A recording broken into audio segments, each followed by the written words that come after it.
Hello guys, welcome back to our channel MS World. My name is Kunal Sharma and I am here to teach you in very funny way and very interesting way in the very good way in math and science.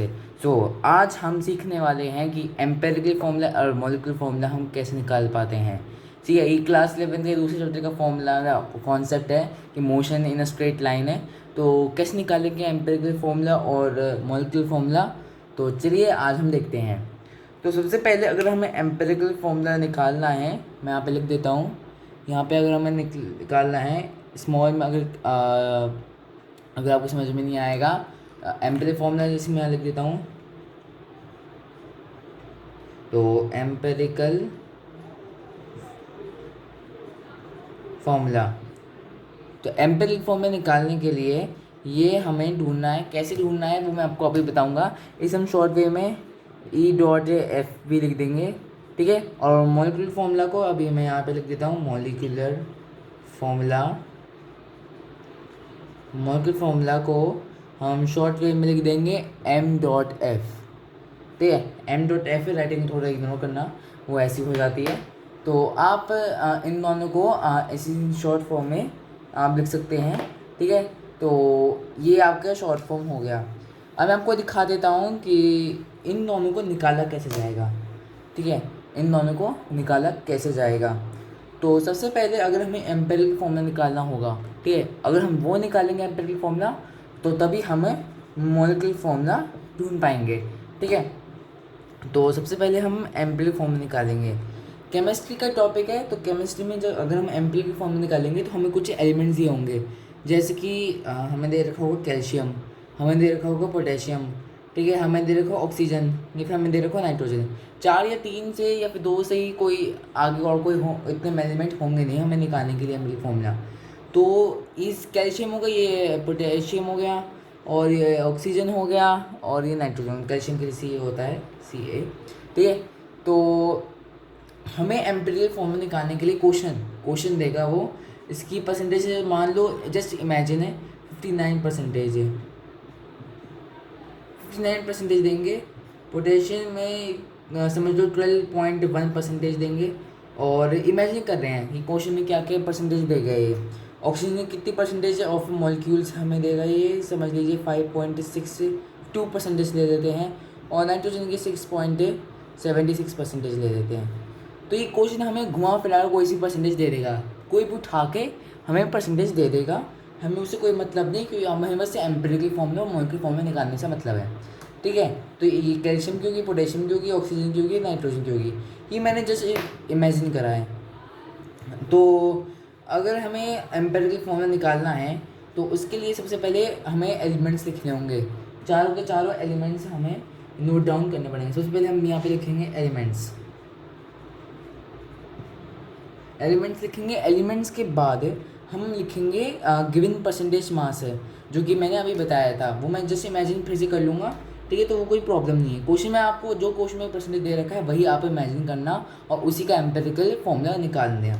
तो elements के बाद हमें लिखना है given percentage और small M मतलब हाँ, given percentage mass ही जो क्वेश्चन में दिया है उन एलिमेंट्स का, ठीक है। तो एलिमेंट्स हमने कितने पहले एलिमेंट्स लिख लेते हैं, साथ साथ में एक बॉक्स बना देंगे। बॉक्स के अंदर से कुछ आएगा ये, ठीक है। तो बॉक्स के साथ ये आ गया एलिमेंट्स गिवन परसेंटेज वहाँ से। तो एलिमेंट्स हम लिख देंगे, कोई Ca हो गया, K हो गया, N हो गया, O हो गया, ठीक है। 4 हो गए, ऐसे निकाल देंगे। वैसे मैं कैलकुलेट करूँगा नहीं, आप खुद कैलकुलेट करना, मैं बस आपको बता दूँगा कैसे कैसे हमें आगे स्टेप करने हैं। तो ये एलिमेंट्स हो गए, ठीक है। एलिमेंट्स 4 हो गए। ये हो गया Ca, ये हो गया तीसरा, और ये हो गया चौथा, दूसरा भी है, ठीक है। अब गिवन परसेंटेज हम सेलेक्ट कर लेते हैं, कुछ छोटी कर लेते हैं ताकि कैलकुलेट करने में आसानी हो। वैसे क्वेश्चन में बहुत हायर देते हैं, तो लेकिन तभी पॉइंट वाइज निकल जाते हैं। 5.6% ले लेते हैं इसे, 7.8% है, 1.6% ले लेते हैं, और ऑक्सीजन के लिए 6.6% ले लेते हैं। तो ये हमें परसेंटेज दे रखी है। ये हो गया आपका गिवन परसेंटेज मास है, जो कि क्वेश्चन में दे रखा होगा। एलिमेंट्स भी क्वेश्चन में दे रखा होगा। ये तो गिवन हो गया। अब यहाँ पे आ जाता है मेन खेल, ठीक है। यहाँ पे आ जाता है वो आता है मोलर रेशियो। मोलर रेशियो बाद में आएगा। यहाँ पे आपका आ जाएगा मोलिकुलर मास है इनका, ये होगा कैपिटल एम, ये स्मॉल एम कैपिटल एम। तो मोलिकुलर मास है आप कैल्शियम का मोलिकुलर मास निकलेगी, क्योंकि इसमें मोलिकुलर मास तो आपको सबको निकालना होगा, क्योंकि अब तो 11th आप स्टार्ट कर दी होगी, तो मोलिकुलर मास तो आपको सबको निकालना पड़ेगा। जैसे कि मैं बता देता हूँ कैल्शियम की कितनी होगी एटॉमिक मास, वो इसको 1 से मल्टीप्लाई कर देना। पोटेशियम की कितनी होगी, कभी 40-39 होती है, ठीक है। नाइट्रोजन कितनी होगी, और जिसकी 32 होती है इसकी 16 होती है, 16 इंटू 1 कर देना। अगर बाई चांस पोटेशियम की 2 पावर आ गई तो 2 इंटू 49 40 कर देना, 2 इंटू 40, ठीक है। तो बाई चांस अभी तो इसमें एक ही एलिमेंट दे रखे हैं, 2 पावर कोई नहीं है, किसी में नहीं है, तो मोलिकुलर मास आप यहाँ पे निकाल सकते हैं, ठीक है। तो मोलिकुलर मास से वो की 16 ले लो, इसकी 32 ले लो, 40 कैल्शियम की होगी कोई सी, ठीक है। तो ये मोलिकुलर मास आपको याद करना है सबसे पहले, 30 के 30 एलिमेंट जो भी एटॉमिक मास और एटॉमिक नंबर के साथ है वो हमें याद करने हैं, फिर मोलिकुलर मास आप आराम से निकाल लेंगे। ये तो मैं आपको बस कैलकुलेट कैसे करना है ये सब मैं बता रहा हूँ, बाकी आप सब कैलकुलेट कर सकते हैं, ठीक है। इस क्वेश्चन कर सकते हैं, आप किसी भी क्वेश्चन का कर सकते हैं, ठीक है। तो ये आ गया होगा मोलिकुलर मास। अब हम निकालेंगे नंबर ऑफ मोल्स। अगर जिसने जो 11th में नया आया है उससे थोड़ी बहुत परेशानी होगी, वो स्किप कर सकता है या फिर कोई पॉज भी कर सकता है अगर किसी को समझ में ना आए। तो नंबर ऑफ मोल्स कैसे निकाला जाता है यहाँ पे बता देता हूँ, small M upon capital M, ठीक है। तो कैपिटल एम और small M upon capital M है, ये आपको डिवाइडेड करना है, तभी आपका 2 डिजिट पॉइंट के बाद वही आ जाएगा। जैसे कि 16.6 अपॉन 16 अपॉन 16, ठीक है। इसको डिवाइड कर देंगे कम से कम, जस्ट इमेजिन है 0.8 है, तो डेसिमल के बाद जो एक डिजिट आएगी बस उसी को ही इमेजिन कर लेना। उसके बाद जैसे 0.82 आता है, 3 आता है, 4 आता है, फिर 8 2 3 4 5 ऐसे आता है, तो वो सब इमेजिन करने की जरूरत है, उससे बहुत बड़ी कैलकुलेशन बन जाएगी। आप बस डेसिमल के बाद का ही एक डिजिट ले लेना, वही बहुत है, ठीक है। तो नंबर ऑफ मोल्स जैसे कि मैं लिखता हूँ 0.7, जस्ट इमेजिन कर रहा हूँ, वैसे ये करेक्ट है नहीं, करेक्ट आपको निकालना है। 0.6 ले लेता हूँ, 0.5 ले लेता हूँ, 0.3 ले लेता हूँ, ठीक है। अब नंबर ऑफ मोल्स निकल गया, अब निकालते हैं मोलर रेशियो। मोलर रेशियो, तो मोलर रेशियो कैसे निकलता है, जैसे कि ये नंबर ऑफ मोल्स निकल गए, अब इसमें से नंबर ऑफ मोल्स में सबसे ज़्यादा स्मॉलेस्ट कौन सा है, सबसे स्मॉलेस्ट में 0.3 दिखाई दे रहा है, तो 0.3 को इन सब से डिवाइड करना है, ठीक है। 0.7 अपॉन 0.3, 0.6 अपॉन 0.3, 0.5 अपॉन 0.3, 0.3 अपॉन 0.3, ठीक है। ये आपको समझ में आ जाएगा, ठीक है। अब इसको डेसिमल में कट कर दो, इसको डिवाइड कर दो, इसको डिवाइड कर दो, इसको डिवाइड करो, इसको तो 1 ही आ जाएगा, इसको शायद 2 आ जाएगा इसका, ठीक है। तो ये सब डिवाइड करके आपका ये नंबर आ जाएगा। जैसे इमेजिन इसका 1 आ रहा है, 3 आ जाएगा, इसका 2 आ जाएगा इसका, ठीक है। इसका समझ लो 1 पॉइंट कुछ आएगा, ठीक है। तो ये आपके जो निकल रहे हैं इनको डिवाइड करने के बाद है, ये आपके होंगे SWNR, simple whole number ratio, ठीक है। सिंपल होल नंबर रेशियो आपका ये निकलेगा। जैसे कि कैल्शियम का आ जाएगा आपका, जस्ट इमेजिन कर रहा हूँ मैं, 3 आ जाएगा, और पोटेशियम का आ जाएगा 2, नाइट्रोजन का आ जाएगा फर्स्ट वो 1, और ऑक्सीजन का आ जाएगा 1, ठीक है। तो ये आपका सिंपल होल नंबर रेशियो निकल जाएगा। अगर आपको नहीं दिखाई दे रहा हो तो आप तब भी निकाल सकते हैं, जस्ट इमेजिन करेक्टली निकाल सकते हैं, आपकी मर्जी है। नहीं निकाले नहीं निकालिए, क्वेश्चन करना है तो डायरेक्टली क्वेश्चन निकल लीजिए, किसी बुक में से उठा लीजिए, ठीक है। तो ये आपका निकल जाएगा। अगला अगर कोई स्किप हो गया हो मोमेंट तो आप पॉज करके बीच में पीछे जाकर देख सकते हैं, रिकैप जा सकते हैं, ठीक है। तो इस सिंपल होल नंबर रेशियो सब निकल गया है। जैसे कि सबसे पहले हमने क्या निकाला, एलिमेंट्स निकाला, ठीक है। फिर उसके बाद एलिमेंट्स निकाला, फिर उसके बाद हमने स्मॉल एम निकाला, पहले तो गिवन परसेंटेज था तो स्मॉल एम तो यही हो गया, फिर कैपिटल एम निकाला, फिर उसके बाद हमने नंबर ऑफ मोल्स निकाला, फिर मोलर रेशियो, ठीक है। फिर उसके बाद है SWNR, तो ये हमने निकाल दी सब कुछ है। तो अब जब SWNR आ जाएगा, ये आ जाएगा, ये SWNR ये आ जाएगा, तो उसके बाद हमें क्या निकालना है, एम्पेरिकल फॉर्मूला तब हमें निकल जाएगा।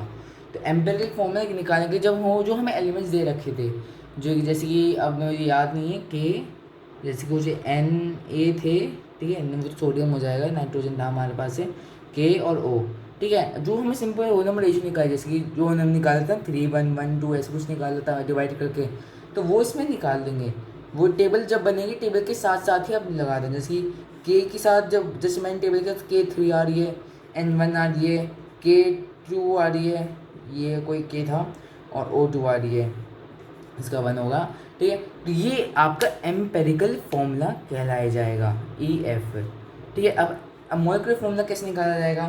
तो मॉलिक्यूलर फॉर्मूला निकालने के लिए आपको सबसे पहले मॉलिक्यूलर फॉर्मूला मास पता होना चाहिए। मॉलिक्यूलर फॉर्मूला मास, तो मॉलिक्यूलर फॉर्मूला मास आपको क्वेश्चन में दिया जाएगा।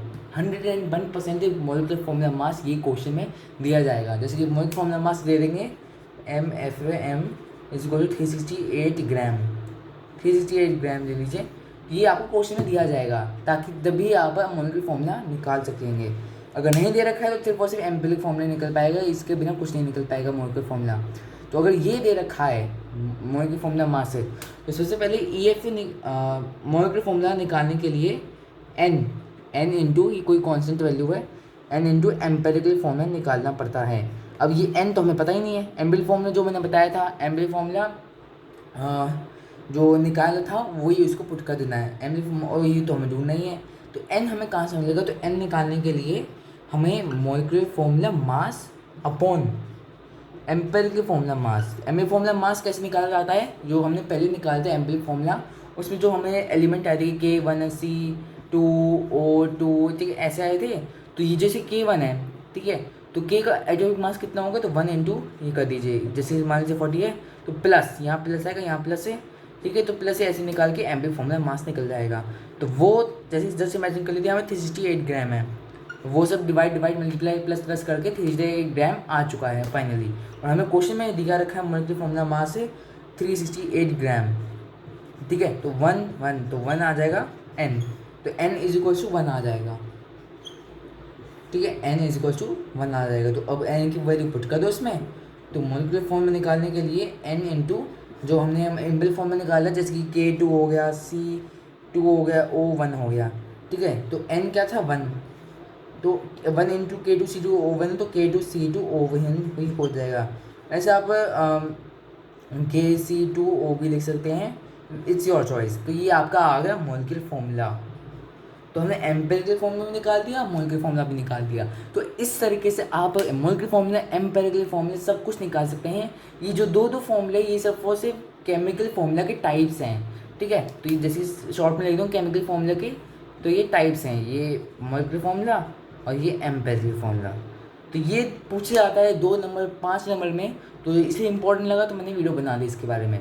तो बस इतना ही था आज की वीडियो में, कि हमने एम्पिरिकल फॉर्मूला और मॉलिक्यूलर फॉर्मूला कैसे निकाला, ठीक है।